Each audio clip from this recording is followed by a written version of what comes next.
Donna May Josephine Carrillo Hadjar, ang Pinay sa likod ng matagumpay na concert ni na TJ Monterde at Junella kamakailan sa Coca-Cola Arena dito sa Dubai. Si God, kasi He's giving us strength always, kung ano man yung business na pinapasok namin, He's always been there guiding us. And to my family, who's always been supportive sa family ng husband ko. And right now, I'm thankful also for all the Filipinos here in Dubai who's been supporting the DNR Elegant events. Like all the communities, the vloggers around, they are all willing to support us.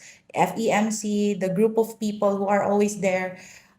Without them, we cannot have the power to keep going. Ganun po. Thank you so much. Tubong Kalibo Aklan si Donna at mahigit 10 taon na siya dito sa Dubai. Una siyang nagtrabaho sa isang call center company bago siya nagtayo ng sariling online business platform kung saan kasama niya ang kaniyang asawa. Try mo kayang benta ng alahas, sabi niya sa Online selling. online. Yes, sabi ko, paano? Wala nga akong pera.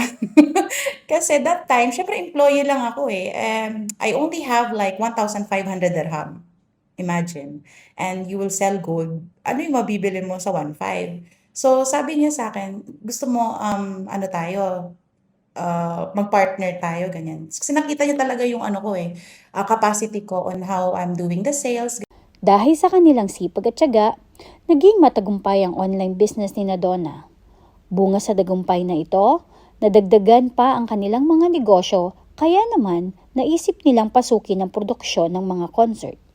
We did mini show lang siya actually. Tapos hindi naman siya sumakses. Pero at least nagkaroon ako ng experience and nakita ko kung sino yung mga right people na pwede kong pagkatiwalaan.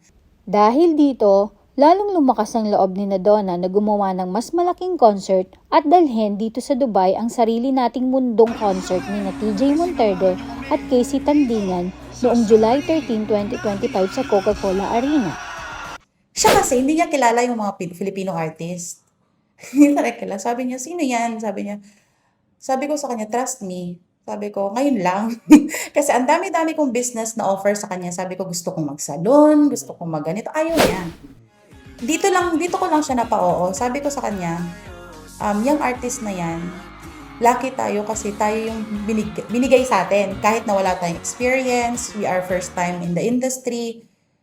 Let's just try, sabi niya. Are you sure? Kasi, kumbaga, hindi rin small amount eh. Talagang magre-risk ka. Sabi ko, trust me. Ganyan, as in, ano talaga ako, 100% na go yan. Nawala ang kaba ni na Donna nang makita nila ang turnout ng ticket sales ilang araw bago sila mag-announce ng concert. It was like, oh my God, it's amazing. Kasi wala pang ang pre-sale pa lang, we sold like almost 80% of the arena. I was shocked. Sabi niya sa akin, come, check. Kasi nasa video call kaming dalawa habang iba yung time niya, iba yung time ko. Sine-check namin kada refresh niya, gumagalaw yung sales. Nagbabago yung numbers. Tapos sabi niya, is this true? Sabi niya ganyan. Tapos, of course, I told you, they sold out 3-day concerts in Philippines. Sabi ko sa kanya. Dahil sa tagumpay ng TJ Monterde concert, muli silang sumabak at dalhin ang The Grace World Tour ng tinaguriang Filipino R&B sensation na si Junella kasama ang R&B king ng Pinas na si JR noong September 14 sa Coca-Cola Arena.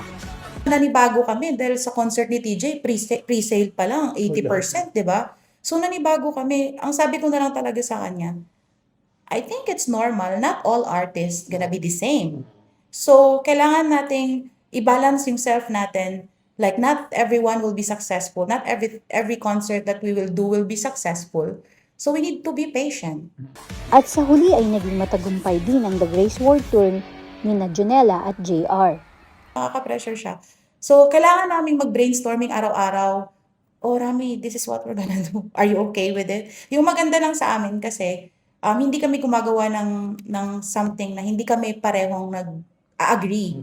Like, we both need the approval of each other bago namin gawin or bago solusyonan yung mga bagay.